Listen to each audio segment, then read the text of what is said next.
পরি যেহেতু এখন সুস্থ ছিল তাই সে স্কুলে যাওয়ার জন্য প্রস্তুত হচ্ছিল। তখন এখানে মিস মৌ চলে আসে আর তাকে বলে, তুমি কি চলে যাচ্ছ? সে বলে, হ্যাঁ আমি চলে যাচ্ছি। আচ্ছা, ডক্টরকে আমি কোথায় পাবো? তখন সে বলে, ডক্টর তো বাসায় নেই। আবারও সে জিজ্ঞাসা করে, আচ্ছা সত্যিই কি ডক্টর সামা বাসায় নেই? তখন তার মন অনেক খারাপ হয়ে যায়। সে মনে মনে ভাবে যে এই মেয়েকে যদি আমি সামার সাথে মিশতে দেই তাহলে তো প্রবলেম ক্রিয়েট হতে পারে, তাই সে এখান থেকে সাথে সাথেই চলে যায়। তারপরে আমাদের সিন দেখানো হয় স্কুলে আজ মার্চ নামের ওই যে গোয়েন্দাটি বা অফিসারটি ছিল সে চলে আসে আর জিজ্ঞাসা করে, আমি শুনেছি এখানে নাকি বন্য পশুকে রাখা হয়েছে।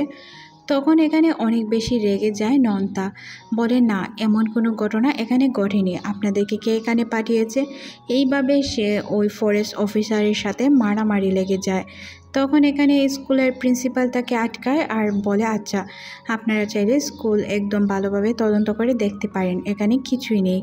পুরো স্কুল ঘুরে দেখার পর তারা কিছুই পায় না। প্রিন্সিপালকে সরি জানায়, বলে আমাদেরকে ইনফরমেশন দেওয়া হয়েছিল তাই আমরা এখানে এসেছি, না হয় এখানে আসতাম না। তারপর তার নজর পড়ে অন্য একটি রুমের দিকে, যেই রুমে সত্যিই বন্য পশু ছিল, তবে সে এখানে ভিতরে ঢুকতে না দিতে চাইলেও তারা জোর করে ভিতরে ঢুকে দেখতে পায় এখানে অন্য কেউ না, সামা ছিল, তার বাইক ঠিক করছিল।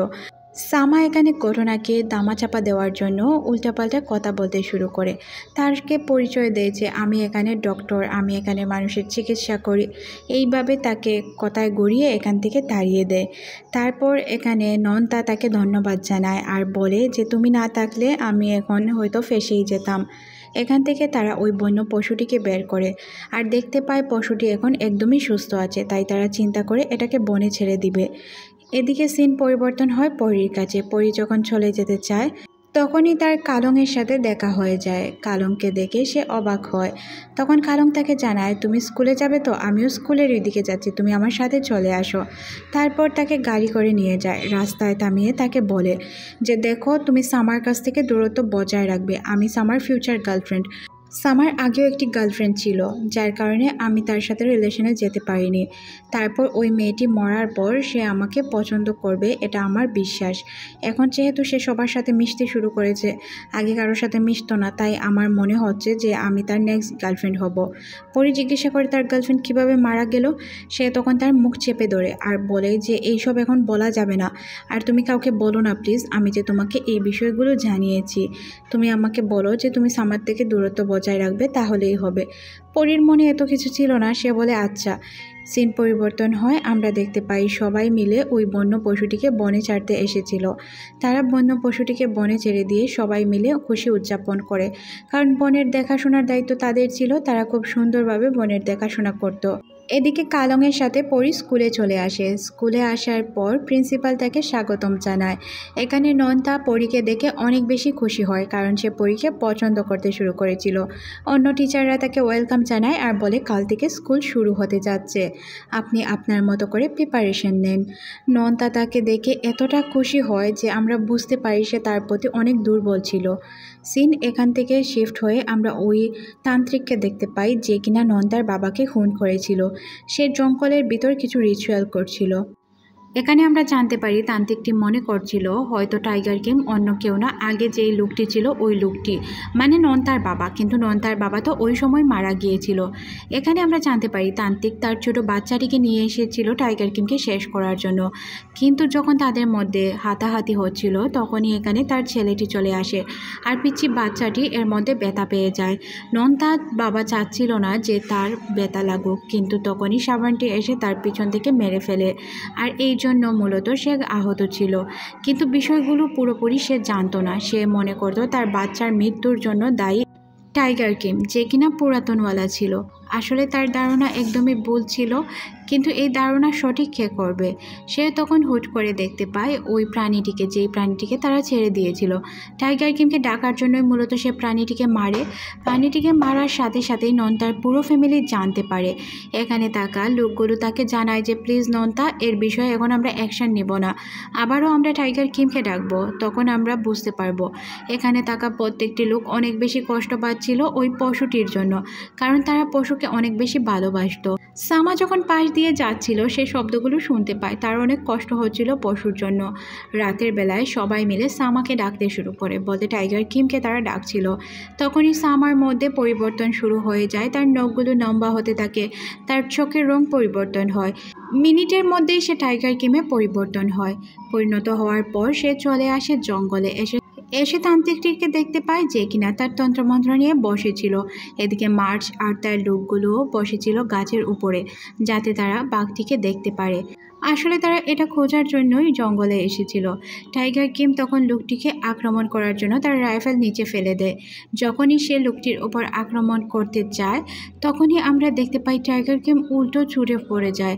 এখানে তার কাছে একটি তাবিজ রয়েছিল যেটা অনেক পাওয়ারফুল, যার কারণে টাইগার কিম কিছুই করতে পারে না, উল্টো এখান থেকে পালানোর চেষ্টা করে। লোকটিও ছুরি নিয়ে তার পিছে পালায়। টাইগার কিম, তোমার মৃত্যু হবে আমার হাতে, চিন্তা করো না। এইভাবে সে দৌড়াতে শুরু করে।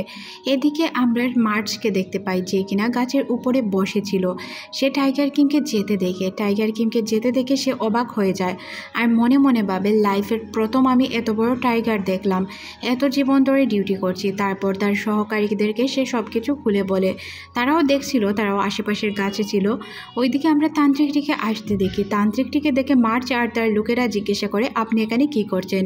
যেহেতু তার রাইফেল সে ফেলে দিয়েছিল, রাইফেল ছিল না তার হাতে, তখন সে বলে, এখানে আমি জঙ্গলে লাকড়ি ঘোরাতে এসেছিলাম।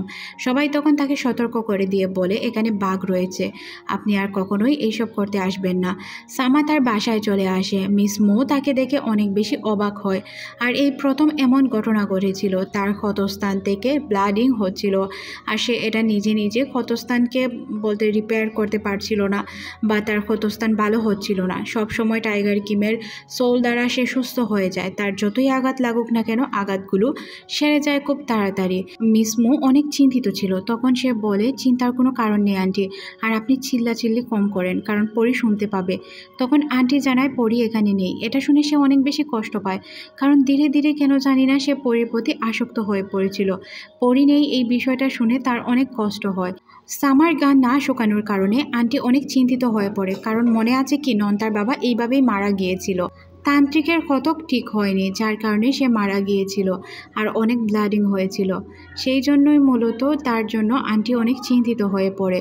সে বলে, আন্টি চিন্তার কোনো কারণ নেই, আমি খুব তাড়াতাড়ি সুস্থ হয়ে যাব। এদিকে আমরা স্কুলের সিন দেখতে পাই। স্কুলের সব স্টুডেন্টরা চলে আসে আর সে তার স্কুল নিয়ে অনেক বিজি হয়ে পড়ে। তার অনেক ভালো লাগছিল গ্রামের বাচ্চাদের, আর নন্তা তো তার পিছেই পড়েছিল। পরি তাদের সাথে অনেক ভালো আচরণ করে, সবার সাথে মিলেমিশে থাকতো সে। নন্তার সাথে তার ভালো বন্ধুত্ব হয়, তবে নন্তাকে সে এইভাবে দেখতো না। পরদিন সকালে আন্টি উঠে তার ক্ষতস্থানে মলম লাগিয়ে দেয় আর বলে, চিন্তার কোনো কারণ নেই, ঠিক হয়ে যাবে। সিন পরিবর্তন হয় ওই চিফের কাছে, যার কাছে চলে আসে ওই তান্ত্রিকটি আর তাকে জানায় সে নাকি এই তাবিজের জন্যই বেঁচে ফিরেছে, আর তাবিজটি তাকে দিয়েছিল তার গুরুজি। তখন চিফ তার কাছ থেকে এই তাবিজটি চায়। তখন সে তার কাছ থেকে তাবিজ কেড়ে নিয়ে বলে, ওই টাইগার সোলকে আমিই শেষ করব, অন্য কাউকে আমি শেষ করতে দিব না। এই কথা বলে সে এখান থেকে চলে যায়। পর আমরা পুরাতন ইংলিশ টিচারকে দেখতে পাই, যে কিনা প্রিন্সিপালের কাছে এসে বলে যে আমি এখন রিজাইন নিতে চাই। ছোটবেলা থেকেই আমি রিপোর্টার হতে চাইতাম, কিন্তু কোনো একটি কারণে হতে পারিনি। এখন যেহেতু ইংলিশ টিচার রয়েছে গ্রামে, তাই আমি এখান থেকে চলে যেতে চাই। তখন মগো তাকে শান্তিতে এখান থেকে যেতে দেয়, তার পদকে সম্মান জানায়। সিন পরিবর্তন হয়, আমরা মিস মো এবং সামাকে দেখতে পাই। মিস মো কিছু সবজি কেনার জন্য এসেছিল আর সামা কিছু ঔষধ, আসলে ঔষধ তৈরি করতে যা যা জিনিসপত্র লাগে ওইসব নিয়ে সে এখান থেকে যাচ্ছিল। তখনই তার কাছে পরি আসে আর তাকে হাই জানায়। তখন সে তাকে জিজ্ঞাসা করে যে এখানে কি করছো। তাকে দেখে এমনভাবে সে খুশি হচ্ছিল, মনে হচ্ছিল সে পরি দেখেনি, সে অন্য কিছু দেখেছে, তার জীবন রঙিন হয়ে যাচ্ছে। আচ্ছা, এখন তারা একে অপরকে ধন্যবাদ জানায়, অনেক কথা বলে। কথা বলতে বলতে তারা হাঁটতে শুরু করে আর জিজ্ঞাসা করে কে কেন এসেছিল বা কে কেমন আছে, কিভাবে তাদের জীবন চলছে। এই প্রশ্ন করার মধ্যেই এখানে পরি পড়ে যেতে চায়। তখনই সামা তাকে আটকায় আর তাকে সেভ করে নেয়। কিন্তু যেহেতু তার শোল্ডারে ব্যথা ছিল, তাই সে অনেক বেশি ব্যথা পেয়ে যায়। এই বিষয়টি নিয়ে পরি অনেকটাই অবাক হয়ে যায়। এদিকে নন্তা পরীকে করছিল আর মিস মো অপেক্ষা করছিল সামার জন্য। যখন দুইজনকে একসাথে আসতে দেখে তখন সে অবাক হয়ে যায়। পরি এসে তাকে হাই জানালে সে বলে, তুমি এখানে কি করছো আর ডক্টর সামার সাথেই কেন তুমি? তখন সে জানায় যে ডক্টর সামার হাতে ব্যথা, তাই সে তাকে এইগুলো জিনিসপত্র এগিয়ে দেওয়ার জন্য এসেছে। নন্তা তখনই তার কাছে চলে আসে আর জিজ্ঞাসা করে, তুমি এখানে কি করছো? তখন সে জানায় ডক্টর সামার হাতে ব্যথা পেয়েছে, তাই আমি ওনাকে একটু হেল্প করছিলাম ওনার জিনিসপত্র গাড়ি পর্যন্ত আনতে। তখন সে জিজ্ঞাসা করে, ডক্টর সামা ব্যথা কীভাবে পেল? ওনার ব্যথা তো সাথে সাথে সেরে যায়। তখন সে তাকে জিজ্ঞাসা করে, আচ্ছা আপনার ব্যথা কি খুব বেশি? তখন সে জানায় যে না, ব্যথা তেমন নেই। তারপর সে গাড়িতে চলে যায় আর গাড়িতে গিয়ে মিস মোয়ের আড়ালে বাই জানায়। তারপর সে এখান থেকে চলে যায় আর নন্তা কিছুটা জেলাস ফিল করে এখান থেকে চলে যায়। সিন পরিবর্তন হয় রাতের বেলায়। নন্তা চলে যায় সামার কাছে। তার এই ব্যথা দেখে সে তাকে জিজ্ঞাসা করে, এটা তো হওয়ার কথা না, টাইগার সোল্ট যার ভিতরে আসে সে তো নিজের ব্যথা নিজেই কাভার করতে পারে, তাহলে এমনটা কেন হলো? তখন সে জানায় যে লোকটির সাথে তার দেখা হয়েছিল, বলতে ওই তান্ত্রিকটি, সে অনেক শক্তিশালী, যার কারণে তার সাথে এমনটা ঘটেছে। নেক্সটে তাদের সতর্ক থাকতে হবে, না হয় তার ক্ষতি করার জন্য সে একদম ভালোভাবে প্রস্তুতি নিয়ে আসবে। এদিকে আমরা পরীকে দেখতে পাই যে কিনা একজন টিচারকে সামার বিষয়ে জিজ্ঞাসাবাদ করছিল।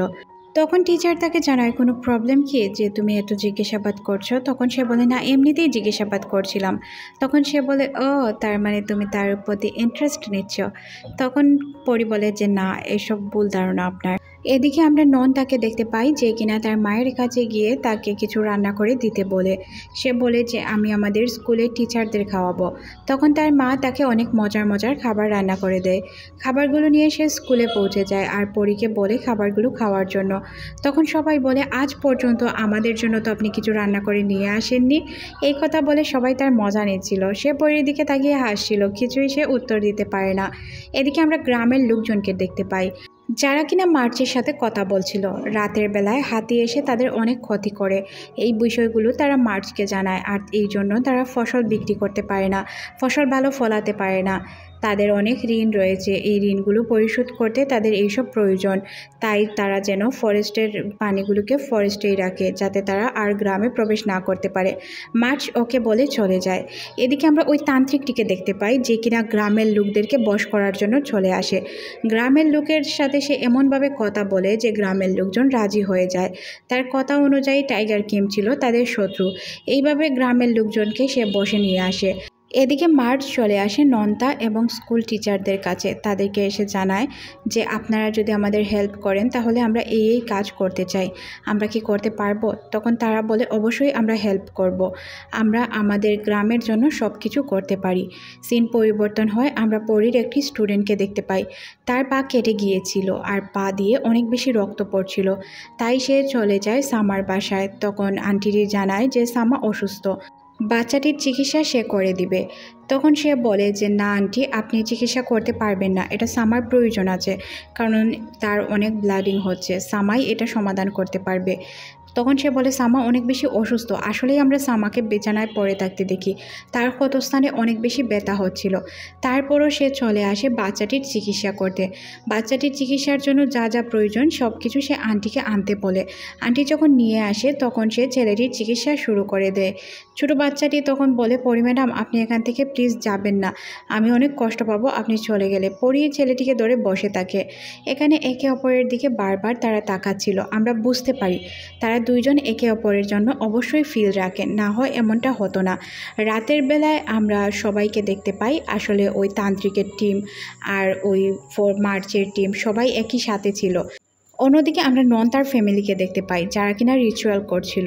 আসলে তারা টাইগার কিমের সোলকে ডাকতে চাচ্ছিল। চাঁদ তখন লাল হয়ে যায় আর আমরা দেখতে পাই টাইগার কিমের অবস্থা খুবই খারাপ। সবাই বুঝতে পারছিল না যে কি হবে, টাইগার কিম কি আদৌ আসবে নাকি আসবে না। সবাই টাইগার কিমের অপেক্ষায় ছিল। এদিকে আমরা সামাকে দেখতে পাই, তার অবস্থা খুবই খারাপ। সে খুব বাজেভাবে চিৎকার করছিল, কারণ তার অনেক বেশি কষ্ট হচ্ছিল, শরীরে অনেক ব্যথা হচ্ছিল। কিছুক্ষণের ভিতরেই সে পরিবর্তন হয়ে যায় আর পরিবর্তন হয়ে জঙ্গলের দিকে যেতে শুরু করে। আন্টি তার জন্য অনেক বেশি চিন্তিত ছিল, কারণ তার অবস্থা খুবই খারাপ ছিল। জঙ্গল থেকে আমরা কিছু হাতিকে গ্রামের দিকে আসতে দেখি। তখনই এখানে চলে আসে টাইগার কিম আর সবাইকে উদ্দেশ্য করে চিৎকার দিয়ে ওঠে। যখন সে চিৎকার দেয় তার চিৎকারের শব্দে সবগুলো হাতি এখান থেকে চলে যায় আর হাতিগুলোকে চলে যেতে দেখে সবাই অবাক হয়ে যায়। এখানে মার্চের লোকেরা মনে মনে ভাবে যে টাইগার কিমকে আমাদের হেল্প করলো। তখন সে তার সাথে থাকা লোকগুলোকে জিজ্ঞাসা করে। নন্তা বলে হ্যাঁ অবশ্যই হেল্প করেছে। এদিকে আমরা ওই তান্ত্রিকের লোকগুলোকে দেখতে পাই। তান্ত্রিকের লোকগুলো একে একে খালি হয়ে যায়, তবে তান্ত্রিক টাইগার কিমকে ভয় পায় না আর টাইগার কিমও তার দিকেই আসছিল। সে মূলত চাচ্ছিল তাকে শেষ করে দিবে। একে অপরের দিকে খুবই রাগী নজরে তাকাচ্ছিল আর এখানে তান্ত্রিকটি জানতো যে সে টাইগার কিমের ক্ষতি করতে পারবে আর তার কোনো ক্ষতি হবে না, এই জন্যই মূলত সে এইসব করছিল। যখনই টাইগার কিম তার কাছে যায় ওই তাবিজটির দ্বারা সে টাইগার কিমকে আক্রমণ করে বসে। টাইগার কিমকে আক্রমণ করার কারণে সে একদম চটফট করতে শুরু করে। কালং পাশেই ছিল, সে কান্না করে দেয় টাইগার কিমের জন্য। সে বুঝতে পারে তার ব্যথা পেয়েছে। নন্তাও বুঝতে পারে টাইগার কিম বিপদে আছে, তাই তাকে সেভ করতে হবে। এদিকে আমরা ওই তান্ত্রিকটিকে দেখতে পাই যে কিনা তাকে ছাড়তেই চায় না। টাইগার কিম পালানোর চেষ্টা করলে সে তাকে ফলো করতে শুরু করে। টাইগার কিমকে সে কোনোভাবেই পালাতে দিতে চায় না। টাইগার কিমকে নিচে ফেলে ওই তাবিজটির দ্বারা তান্ত্রিক তার উপর আক্রমণ করে। টাইগার কিম ব্যথায় অনেক বেশি চটফট করছিল, সে কোনো কিছু করার মতো অবস্থায় ছিল না। তখন নন্তা এসে এখানে ওই লোকটির উপর আক্রমণ করে। তান্ত্রিকটির উপর আক্রমণ করলেও তান্ত্রিকটি থেমে থাকে না। সে টাইগার কিমের পিছনে দৌড়াতে শুরু করে। তার উদ্দেশ্য ছিল টাইগার কিমকে শেষ করে দেওয়া। এদিকে আমরা পরীকে দেখতে পাই। রাতের বেলায় সে গোসল করার জন্য একটি ওয়াশরুমে আসে। আসলে যেহেতু এটা গ্রাম ছিল তাই ওয়াশরুমগুলো একটু দূরত্বে ছিল। যখনই সে আসে তখন সে দেখতে পায় টাইগার কিম তার সাইডেই ছিল। তাকে আহত দেখে সে অনেক বেশি ভয় পেয়ে যায়। টাইগার দেখে তো যে কোনো মানুষের ভয় পাওয়ার কথা, তাই না? তারপর সে বাইরে চলে আসে। বাইরে সে যখন কাউকে বলতেই যাবে তখনই আমরা তার পিছনে ওই তান্ত্রিকটিকে দেখতে পাই। তান্ত্রিকটি এসে তাকে জিজ্ঞাসা করে, আচ্ছা এখানে কি কোনো টাইগারকে আসতে দেখেছেন আপনি? তখন সে বুঝতে পারে যে হ্যাঁ, এই বিষয়ে তাকে বলা যাবে না। কেন বলা যাবে না? গ্রামের লোকজন কথা বলছিল যে টাইগার আসলেই ভালো। গ্রামের লোকদেরকে সে কোনো ক্ষতি করে না, শুধুমাত্র তাদেরকেই ক্ষতি করে যারা খারাপ লোক। যারা বনের পশু পাখিকে মারতে চায় তাদেরকেই শেষ করে টাইগার কিম। তখন সে বলে যে আপনি রাইফেল নিয়ে স্কুলের ভিতর প্রবেশ করেছেন, এটা তো ঠিক নয়। তখন সে ওয়াশরুম চেক করতে চায়, কিন্তু কোনোভাবেই সে তাকে ওয়াশরুম চেক করতে দিতে চায় না। পরীর সাথে তার হাতাহাতি শুরু হলে অন্য দুই টিচার চলে আসে আর তাকে মারতে চায়, কিন্তু লোকটি একদমই ভয় পায় না তাদের আর এখান থেকে পালাতে চায় না। যখনই মার্চের আওয়াজ শব্দ শুনতে পায় তখনই সে এখান থেকে পালিয়ে যায়। তারপর সে নন্তাকে জানায় যে এখানে আমাদের টাইগার কিম রয়েছে আর টাইগার কিমকে আমরা সেভ করেছি। নন্তা তখন বলে আচ্ছা ভালো একটি কাজ করেছো। তখন প্রিন্সিপালও জানতে পারে বিষয়গুলো। প্রিন্সিপাল বলে যে এই বিষয়ে কাউকে বলা যাবে না। এদিকে আমরা সামাকে দেখতে পাই, তার অবস্থা খুবই খারাপ ছিল। সামা ঠিকঠাকভাবে কথাই বলতে পারছিল না, তার ক্ষতস্থান দিয়ে অনেক ব্লিডিং হচ্ছিল। সে কি করবে বুঝতে পারছিল না। তখনই আমরা পরীকে দেখতে পাই যে কিনা টর্চ নিয়ে চলে এসেছিল সামাকে দেখার জন্য। সে তো জানতো না টাইগার কিম যে সামা, কিন্তু তার টাইগারের জন্যই অনেক বেশি কষ্ট লাগছিল। এদিকে আমরা সামাকে দেখতে পাই যে কিনা বুঝতে পারে হয়তো পরী তাকে দেখলে ভয় পাবে, তাই সে এখান থেকে লুকানোর চেষ্টা করে। নন্তা তাকে এসে আটকানোর চেষ্টা করে আর বলে কোথায় যাচ্ছ? তখন সে তাকে ঘটনা খুলে বলে এখানে টাইগার কিম রয়েছে। তখন নন্তা তাকে বলে এইসব আমি দেখে নিব, তুমি দেখলে ভয় পেতে পারো। তখন সে বলে না, আমি এইসব ভয় পাই না, এর আগেও আমি দেখেছি। ও অনেক অসুস্থ, তাই ওর চিকিৎসা করতে হবে। চিকিৎসার জন্য তো আমাদের ডক্টর ডাকতে হবে, তাই না? আমি দেখতে চাই উনি কোথায় আছে। তখন সে বলে যে না, এইসব দেখা যাবে না, এইসব করা সম্ভব নয়। আমি চাই যে তুমি এখান থেকে চলে যাও, এইসব দেখতে গেলে তুমি ভয় পাবে। এইসব বলে সে আসলে পরীকে এখান থেকে সরাতে চাচ্ছিল। নন্তা চাচ্ছিল না যে সামার সত্যটা সে জানতে পারুক। তারপরও সে টর্চ দিয়ে নিচে দেখতে শুরু করে। টাইগারকে না দেখতে পেয়ে সে দরজা খোলার চেষ্টা করে। দরজা খুলে দেখার চেষ্টা করে যে সে কোথায় আছে। দরজা খোলার সাথে সাথেই দেখতে পায় সামা এখান থেকে পালিয়ে গিয়েছে। আসলে সে বুঝতে পারে যে টাইগার কিম হয়তো জঙ্গলে চলে গিয়েছে। এদিকে আমরা সামাকে দেখতে পাই যে কিনা খুবই বাজে অবস্থায় হাঁটছিল, ঠিকঠাকভাবে হাঁটতেই পারছিল না, জঙ্গলের ভিতর পড়ে যায়। তখনই এখানে কালং চলে আসে আর কালং বুঝতে পারে যে তাকে এখান থেকে সে একা নিতে পারবে না, তাই তার ফ্যামিলির লোকজনকে ডাকে আর সবাই মিলে তাকে তার বাসায় নিয়ে যায়। কবিরাজ এসে তাকে দেখার চেষ্টা করে। সে যখন তার শরীরে হাত বুলায় তখন সে বুঝতে পারে তার উপর কালো জাদুর প্রভাব রয়েছে, তাকে কালো জাদু করে মারার চেষ্টা করা হয়েছে। আর লোকটিকে সে দেখতে পায় আর বুঝতে পারে এটা হচ্ছে অন্য কেউ না, নন তার বাবাকে যে খুন করেছিল ওই তান্ত্রিকটি। তখন সে জানায় যে ওই তান্ত্রিকটির যখন নন তার বাবাকে মেরেছিল তখন লোকটি তার ছেলেকেও হারিয়েছিল। লোকটি যেহেতু তার ছেলেকে হারিয়েছে সে মনে করছিল যে হয়তো এই টাইগার কিম আর ওই টাইগার কিম একই, তাই সে টাইগার কিমকে মারার চেষ্টা করছিল। আর টাইগার কিমকে যেহেতু আমাদের সুস্থ করতে হবে, অনেক বেশি সময়ের প্রয়োজন, টাইগার কিমকে এখন আর আমরা ডাকবো না। তখন সামা তাকে জানায় যে নন তাকে বিষয়গুলো না জানানোর জন্য, না হয় সে ভুল স্টেপ নিয়ে তান্ত্রিককে মেরে দিতে পারে আর এই জন্য তার যে কোনো ক্ষতিও হতে পারে। সবাই তখন বলে যে আচ্ছা, নন তাকে কেউ কোনো কিছুই জানাবে না। আর বৃদ্ধ লোকটি সবাইকে বলে দেয় যে আমরা এখন থেকে আর কখনোই সামাকে ডাকবো না, যতদিন না সামা সুস্থ হচ্ছে, আমরা নিজেরাই সব কিছু ম্যানেজ করে নিব। সবাইকে এসে বলে যে সামাকে খেয়াল রাখার জন্য। তখন কালং জানায় যে সামার সাথে সে থাকতে চায়, কারণ সে সামার দেখাশোনা করতে চায়। তখন কবিরাজটি তাকে এখানেই থাকতে বলে। চাচ্ছিল না মিসমু, কিন্তু তার কিছু করার ছিল না যেহেতু কবিরাজ বলেছে। এদিকে আমরা চিফকে দেখতে পাই, চিফ তার মেয়ের সাথে কথা বলছিল টাইগার কিমের বিষয়ে। তখন সে বলে আচ্ছা, টাইগার কিম তো গ্রামের কারো ক্ষতি করে না, তাই না বাবা? যদি গ্রামের কোনো লোকের সে ক্ষতি করে তাহলে গ্রামের লোক তো তাকে ছাড়বে না। তাই তারা ওই টিচারটিকে কিডন্যাপ করে, যেই টিচারটি সাংবাদিক হওয়ার জন্য স্কুল ছেড়েছিল। তারা হয়তো এই টিচারের কোনো ক্ষতি করবে, তারপর ওই ক্ষতিটা চাপিয়ে দিবে টাইগার কিমের উপর। এদিকে আমরা মার্চকে দেখতে পাই, মার্চ স্কুলে চলে আসে। স্কুলে আসার পর পরীকে দেখানো হয় যে কিনা মার্চকে সব কিছু খুলে বলে কিভাবে লোকটি তাদের সামনে এসেছিল, তাদের আক্রমণ করার চেষ্টা করেছে। মার্চ আর তার লোকেরা তখন বুঝতে পারে লোকটি অন্য কেউ হবে না, ওই লোকটি হবে যাদেরকে তারা ওই রাতে জঙ্গলে দেখেছিল।